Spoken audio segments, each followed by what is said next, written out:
Good morning बच्चों, कैसे हैं आप सभी। मैं आशा है कि आप सभी पूर्ण रूप से स्वस्थ होंगे और जो भी आपको ऑनलाइन के माध्यम से पढ़ाया जा रहा है आप उसे बहुत अच्छे तरीके से पढ़ रहे होंगे और समझ रहे होंगे। तो बच्चों, आज मैं आपकी विषय अध्यापिका स्नेहलता श्रीवास्तव कक्षा 7 के बच्चों को पुनः पाठ 12 बिंदा पढ़ाने जा रही हूँ। पाठ 12 बिंदा का दूसरा भाग पढ़ाने जा रहे हूँ, जिसे आप बहुत ध्यानपूर्वक पढ़ेंगे और पढ़ने के साथ साथ इस पाठ को समझेंगे भी, क्योंकि पाठ को जब हम एक एक अक्षर यानी एक एक लाइन पढ़ाते हैं तो उस समय आपको भी किताब खोल करके बैठना चाहिए और एक एक लाइन पढ़ना चाहिए, जिससे कि आप सारे प्रश्नों के उत्तर अपने आप जो है लिख सकते हैं। तो आपको पता हो जाता है कि इस प्रश्न का उत्तर यहाँ पे है। तो आइए हम आज इसका दूसरा भाग पढ़ाने जा रहे हैं। आपने पढ़ा बिंदा के बारे में। बच्चों, बिंदा एक लड़की है जो 9 साल की है, लेकिन उसके प्रवेश पत्र में जहाँ वो पढ़ती थी उसके प्रवेश पत्र में 14 वर्ष की उम्र पड़ी हुई है।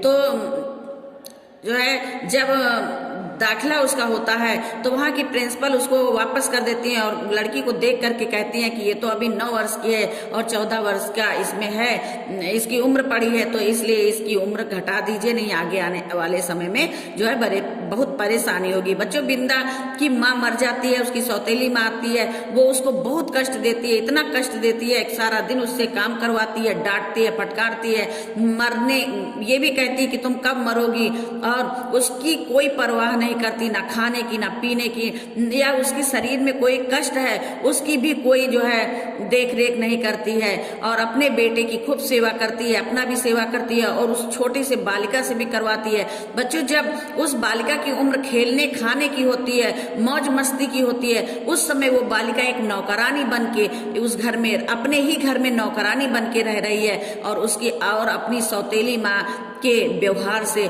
बहुत ही कष्टों का सामना कर रही है। तो इसका एक भाग हमने पढ़ा दिया। पुनः पहले ये हरीश सर पढ़ा चुके हैं, दोबारा हम इस पाठ को आपको पढ़ा रहे हैं। अब लेखिका कहती है, कभी कभी जब मैं, लेखिका जो है वो बिंदा के कष्टों से परिचित है, उसके बगल में ही उसका घर है, तो वो देखा करती है कि बिंदा को किस किस प्रकार की गालियां सुनने को मिलती हैं और किस किस प्रकार के उसको कष्ट उठाने पड़ते हैं। कभी कभी जब मैं ऊपर की छत पर जाकर उस घर की कथा समझने का प्रयास करती, तब मैली धोती लपेटे हुए बिंदा ही आंगन के चौके तक फिरकनी सी नाचती दिखाई देती। उसका कभी झाड़ू देना, कभी आग जलाना, कभी आंगन के नल से कलसी में पानी लाना, कभी नई अम्मा का दूध का कटोरा देने जाना, दूध का कटोरा देने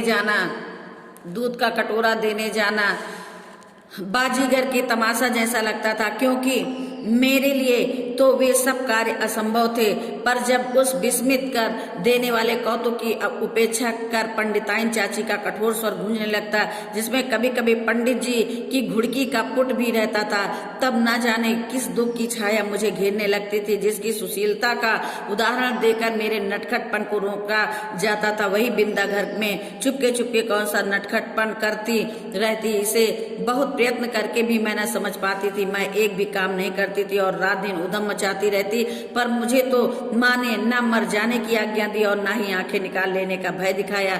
एक बार मैंने पूछा भी, क्या पंडिताइन चाची तो मेरी तरह नहीं है? माँ ने मेरी बात का अर्थ कितना समझा ये तो पता नहीं, उनके संक्षिप्त हैं से न बिंदा की समस्या का समाधान हो सका और न मेरी उलझन सुलझ पाई। बच्चों, लेखिका कहती है कि जब मैं कभी अपने छत के ऊपर जाती थी तो खाली बिंदा को काम करते देखती थी। कभी झाड़ू देना है, कभी आग जलाना है, कभी नल से पानी भरना है, कभी अम्मा को दूध का कटोरा देने जाना, मतलब इसी प्रकार का सारा दिन वो काम करती ही नजर आती थी। और फिर घुड़कियां भी सुनती थी, और मतलब कि बिंदा की माँ जो थी उसको पंडिताइन चाची कहते थे।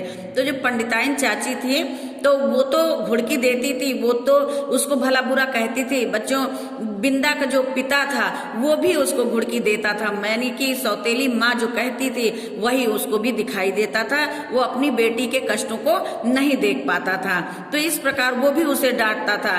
तो लेखिका कहती है कि जिस समय मैं शैतानी करती थी, लोग कहते थे कि बच्ची है, शरारत करती है, वो नटखट है, उस समय वो बिंदा इतनी छोटी सी लड़की घर के सारे कामकाजों में जुटी रहती थी और उसकी समस्या को कोई सुनने वाला नहीं था। वो कहती है कि जब बिंदा काम करती थी तब भी उसकी माँ, जो सौतेली माँ थी, उसे मर जाने की धमकी देती थी, लेकिन कहती है कि मेरी माँ तो ना मुझे कभी मर जाने की धमकी देती थी, ना आंखें निकालने की धमकी देती थी। बिंदा मुझसे कुछ बड़ी ही रही होगी, परंतु उसका नाटापन देखकर ऐसा लगता था मानो किसी ने ऊपर से दबाकर उसे कुछ छोटा कर दिया हो। 2 पैसे में आने वाली खजड़ी के ऊपर चढ़ी हुई झिल्ली के समान पतले चर्म से मड़े और भीतर की हरी भरी नसों को झलक देने वाले उसके दुबले हाथ पैर न जाने किस अज्ञात भय से अवसन्न रहते थे। कहीं से कुछ आहट होते ही उसका विचित्र रूप से चौंक पड़ना और पंडिताइन चाची का स्वर कान में पड़ते ही उसके सारे शरीर का थरथरा उठना मेरे विस्मय को बढ़ा ही नहीं देता था, प्रत्युत उसे भय में बदल देता था। और बिंदा की आंखें तो मुझे पिंजरे में बंद चिड़िया की याद दिलाती थी। बच्चों, बिंदा के शरीर की बनावट जो थी वो बहुत नाटे कद की थी। लेखिका कहती है कि उसे देखकर ऐसा लगता था कि मानो किसी ने उसको और दबा करके छोटा कर दिया हो। वो इतनी सहमी रहती थी कि जैसे ही जो है पंडिताइन चाची की आवाज, मतलब कि अपनी जो है सौतेली माँ की आवाज सुनते ही वो बड़ी जो है विस्मित हो जाती थी, बहुत डरी सी लगती थी। लगता था जैसे कोई चिड़िया पिंजड़े में बंद करके रखी गई हो। एक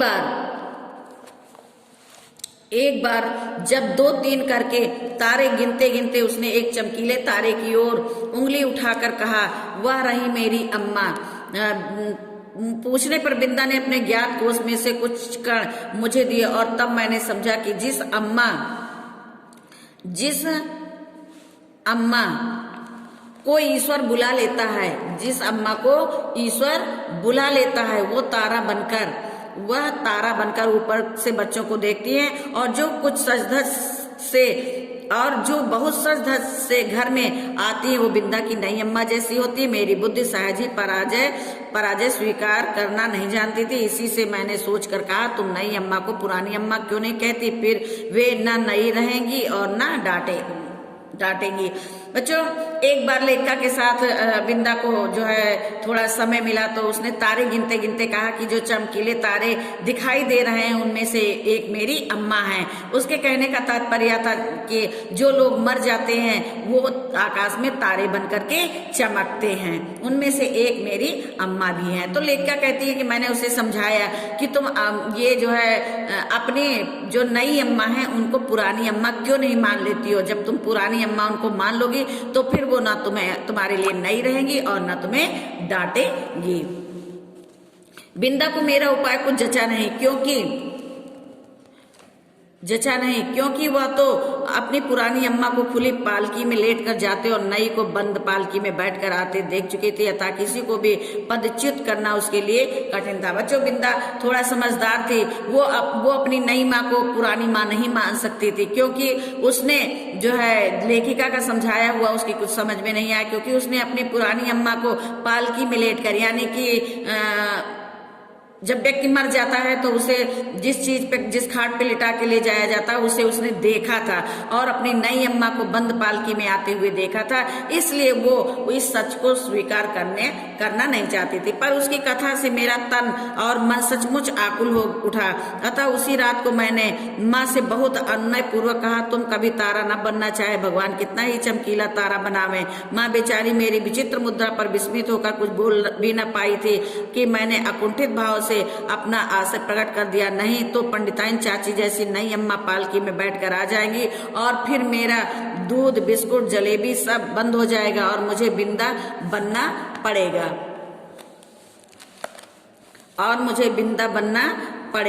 माँ का उत्तर मुझे स्मरण नहीं, पर इतना याद है कि उस रात उनकी धोती का छोर मुट्ठी में दबाकर ही मैं सो पाई थी। बच्चों, बिंदा की दुर्दशा देख करके लेखिका कहती है कि मेरा मन उसकी जो है परेशानियों को देखकर व्याकुल हो जाता है। तो एक दिन लेखिका भी अपनी माँ से कहती है कि माँ तुम तारा मत बनना, चाहे भगवान कितना ही चमकीला तारा तुम्हारा बना दे, लेकिन जो है माँ कुछ समझ न पाई और वो बड़ी विस्मित मुद्रा में थी।